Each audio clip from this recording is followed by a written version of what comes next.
Storytellers, writers, I want to talk to you about becoming dedicated eavesdroppers. Wherever you are, if you're in earshot of people talking, it's a good time to be a spy for the arts, to listen, to pay attention. And especially in those public places where there's a lot of people around, buses, train terminals, it's a great place to overhear people and instead of tuning people out, spend time trying to tune them in, spend time trying to listen closely to what they are saying. And for the purpose of writing, what we're listening for are turns of phrases. We're listening for those things that is exactly what that person will say. I'm sure you know people and you've had the experience where they say something and you think, oh, that's exactly what so-and-so would say. That's exactly the kind of thing they would say.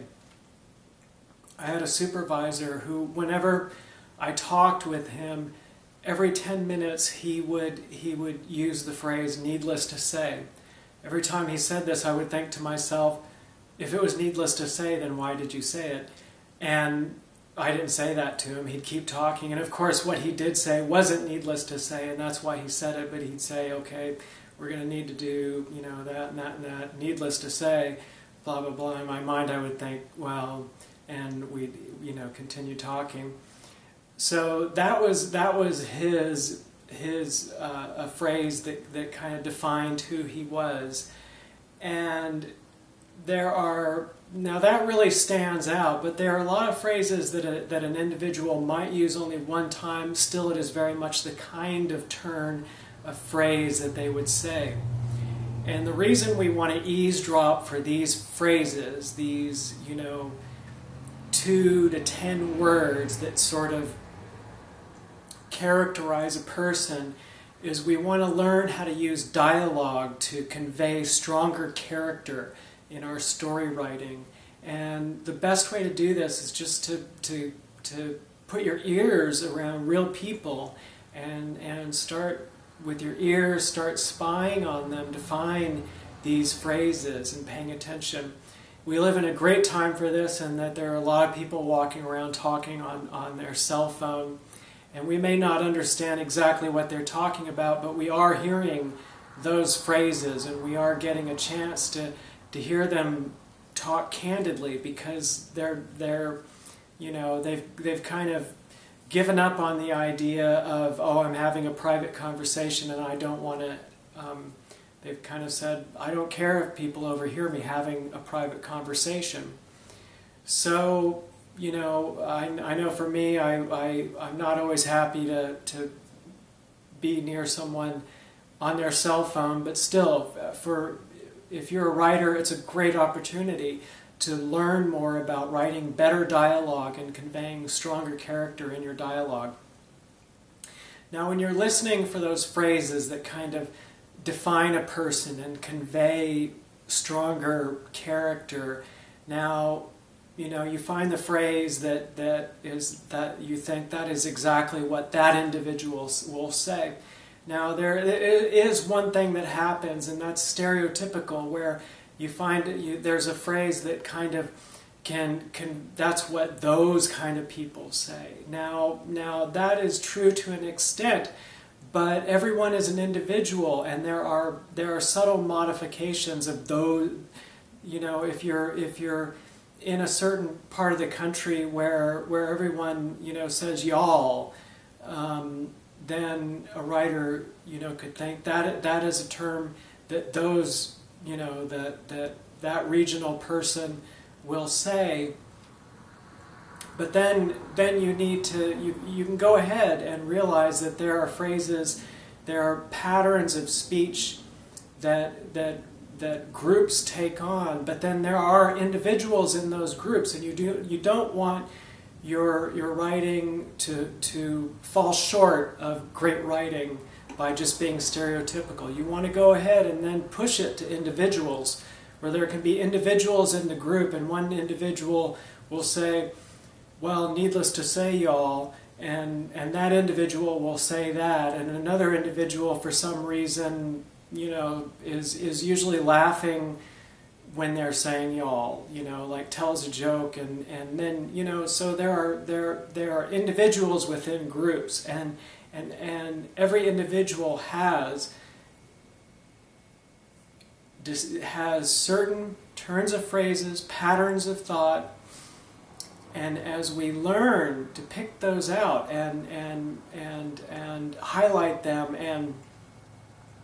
and bring them into the dialogue, we can make it so that when a reader is reading they could open your story to any page and start reading some dialogue and know which of your characters is saying that. And now in speech, in real life, people are not always speaking in such a way that it's just the way they talk, and they're only using phrases that are extremely distinct to themselves. But in writing, we can enhance this quality by looking for it. If we search, the next time you're around speaking, and this could be in any public situation. This could be in a public situation where you're supposed to actually be listening, if you're at a meeting, and you can also do a little eavesdropping and just pay attention to pick out those phrases. Try to say, well, here's a phrase that is kind of like what that individual would say, and just think about it. What about it how does it reflect their personality? Usually it reflects their pattern of thought, so some people are always a glass half empty type of personality, so their phrases will always, even their happy phrases will have a kind of little rain cloud on it, somewhere in there they can say, oh, I'm so happy I could cry, or something like that, so, as you find a group of words, then think about the psychology in that group of words. Don't try to think about 2 paragraphs worth of what the individual has said. Just wait till a group of words come along where you think, oh, here's a group of words I can think about, and wonder,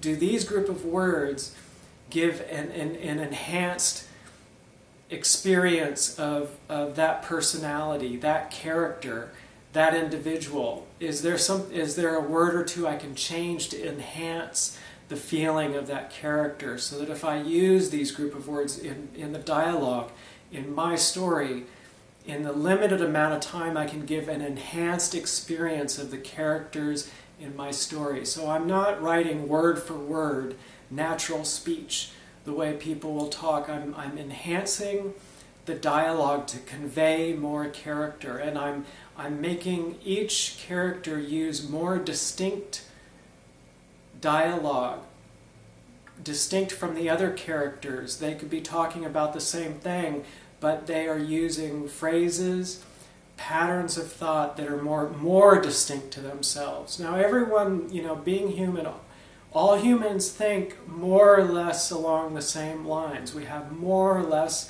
the same patterns of thought. Our patterns of thought have to do with our survival and our well-being and our happiness and our goals. But, so yes, for the most part, everyone uses language to speak. There are similarities. But when you're working with a story, you have a very limited time, and the more you can enhance your characters, the better. So you want to, even though people do not distinguish themselves so much in your story, you want the characters to distinguish themselves. And feel comfortable with having characters speak in a way that make them of a certain race and make them of a certain, region of a country or nation, make them a certain gender and a certain age. Be comfortable with that, but don't limit it to that. Move on to how their turns of phrases convey their deeper feelings about their lives, and attitude toward who they're talking to. And the fact that some people will be very repetitive and will hang on to certain phrases a lot and use those a lot. And other people will never say the same thing twice. So as you think about this is a way of writing better dialogue. And most importantly, get out there and with your ears spy on your fellow human beings. Go out there, and the next time you're in the car, the next time you're standing at a bus stop, listen closely. Listen and listen closely to what the strangers are saying and the way they're talking. And you don't need to continually think about their whole conversation. You're finding some phrases, and then you can go back into your mind and you can think about that phrase for a little bit. Hope that was helpful. I'm getting book 1. I'm working on my series, Terrible Immunity. It is at my website, solomation.com. I make these tutorials to get the word out about my project at solomation.com. Please, if you have a little bit of time, go check it out. I have free animations. If the story is interesting to you, if the book isn't quite up there yet, it's going to be up there within a week or two. And if you watch this video down the line a little bit, maybe you'll get there when I have book 1 and book 2 available, or even 3. So it's a series.